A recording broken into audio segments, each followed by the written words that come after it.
Hey, what's up, everyone? It's the final round, and my name is Jordan. This is a channel where the episodes come out the day before the lines drop, except I'm going to have a couple of Masters picks, and those have been out for a while. So I'll give you the straight up prop that I'm taking a look at. But for the other sports, before the lines drop, you can join the Discord. The link is in the description. There's a lot of great conversation that goes on as the lines come out.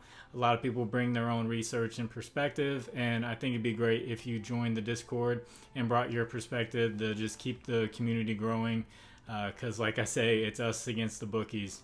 And thank you everyone for the video yesterday, just giving your feedback on what you would like to see. And I've taken in the feedback from a lot of people, and I'm going to split it up with basketball and baseball, and I'm just going to add a couple of Masters picks for this episode and go from there. And I don't charge for any of this. I did research on all three sports. I don't charge for any of it. I'm not hiding any picks behind a paywall or anything like that. So if you do well with the information and you would like to give back, I have a Cash App and a Venmo in the description, and you can donate back to the channel, and it just helps keep me motivated and keep me going. And also, the Jock Market raffle has one more day. Thursday at midnight is when the raffle will close. You have to play $25 in one of their cash market games, and I made a video about how to play those right here. You can go look that up, or you can just search Jock Market, and they have videos on how to play the markets. So if there's not that many people who have played, then the raffle pool for $150 is pretty small. So good luck to you guys, and let me know if you win that. I'm not sure if they're going to tell me or not, but you have to use promo code FINALROUND11 to be eligible for that raffle. So if you can, please like the video, subscribe to the channel if you haven't, and if you have a little bit of extra time, can you leave a comment for the algorithm? It can be anything, a hello, a goodbye. You can leave just an emoji, one letter. It doesn't matter. It just helps the video get out there, and the algorithm likes comments. So I'm going to start off with basketball. I have 4 picks, and we're at the point in the season where teams have locked in their playoff spots at the top, and you have teams that are tanking, and then you have teams that are fighting for basically the play-in game. So I would advise the teams who have locked in their playoff spots be very careful. Maybe the only star player who's going to try to play hard is going to be Joel Embiid, because he really wants that trophy for MVP, apparently dropping 50 points. But other guys might want to start looking at unders for the star players the closer we get to the end of the season. But the tanking teams, their rotation has spread out to about 10, 11 players, and they want to see what their young guys can do. So I think that's where a lot of the value is these young guys that we haven't heard much of. The books don't know exactly where to put their lines. And we also have the star players fighting for the play-in game that we can look at as well. So my first pick is going to be Malachi Branham up against the Blazers. The Blazers give up the second most points, the most rebounds, and the most assists to the shooting guard position. And Branham, over his last 5 games, is averaging 18 points, 3.5 rebounds, and 2.5 assists. He's been playing great. The Spurs have been playing 10 guys. A lot of guys have been out, whether they're really injured or not. So as long as guys like Keldon Johnson stay out, and Branham's one of the main scorers, I like Malachi Branham in this matchup against the Blazers. And speaking of the Blazers, that's another team who's really shut down a lot of their starting players. So I like Skylar Mays, who's been playing point guard for the Blazers. The Spurs give up the 9th most points and the 6th most rebounds to the point guard position, and Skylar Mays, over his last 3 games since he's taking on this role, is averaging 17 points, 4.3 rebounds, and 7.3 assists. So definitely a good spot for points, depending on where they put it at, or maybe PRA. Third pick is going to be Shai Gilgeous-Alexander. The Thunder need to win this game to stay in the play-in game. So I believe Shai is going to do everything he can to keep his team in the playoff hunt. He's playing against the Jazz, who are giving up the 3rd most points to the point guard position, and over his last 10 games, he's averaging 33.3 points, and they normally have his line at like 31.5.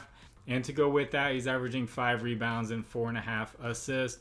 But I definitely like his points, and it's not do or die because they have a couple of games left, but still, they really need to win this game.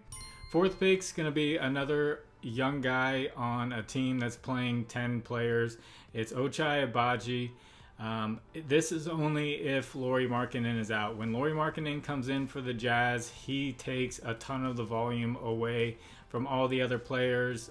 They've had him sitting, and the young guys have been able to do a lot. Agbaji played 38 minutes, I believe, in the last game. He's a rookie. They really want to see what this guy can do. And the Thunder giving up the most points and the 6th most assists to the shooting guard position.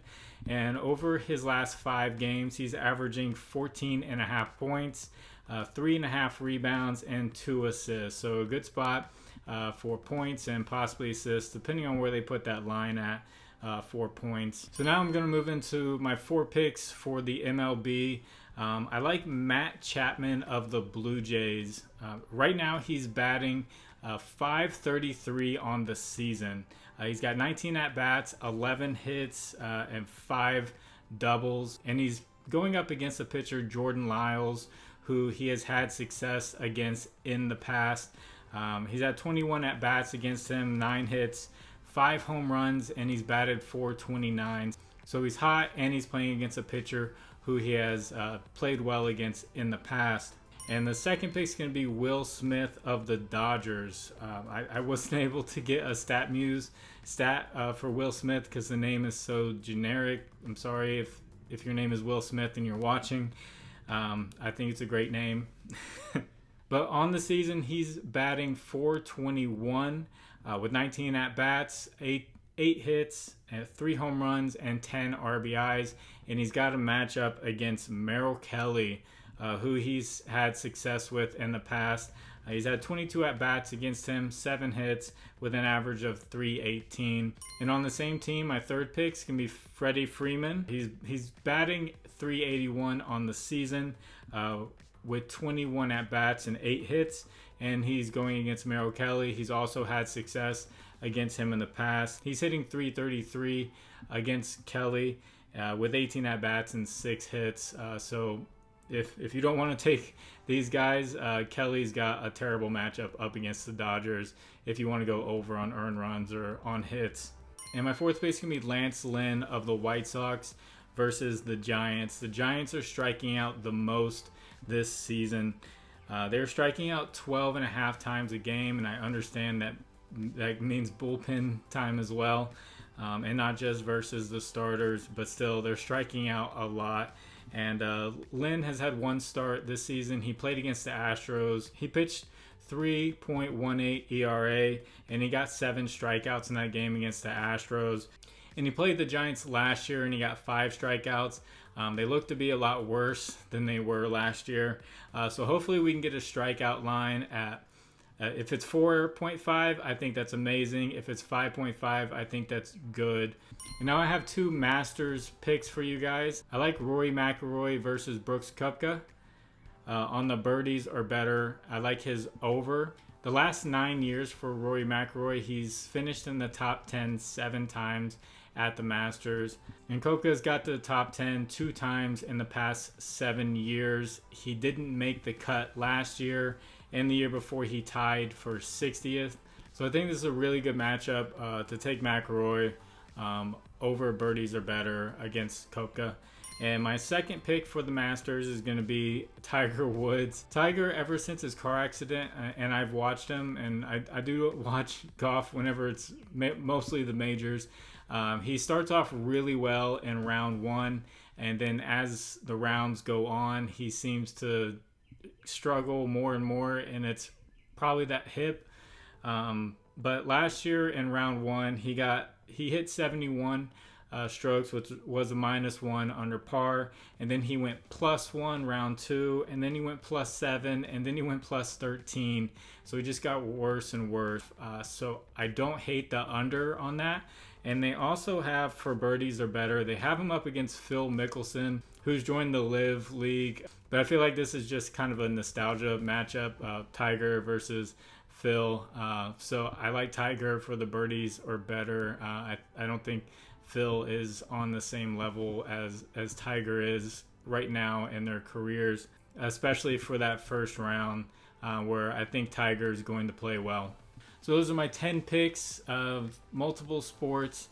Thank you guys for your input, and I will try to do my best over the next few days to keep up with basketball and baseball, especially finding those kind of underground plays for the NBA. And now that players are kind of starting to settle in with the MLB, I can use 2023 stats and mix it in with historical data, and I think that's where we are going to make better plays. So thank you all for watching. I appreciate all of your support. You guys are all great. God bless you, and have a great day. It's the final round, and my name is Jordan. Bye.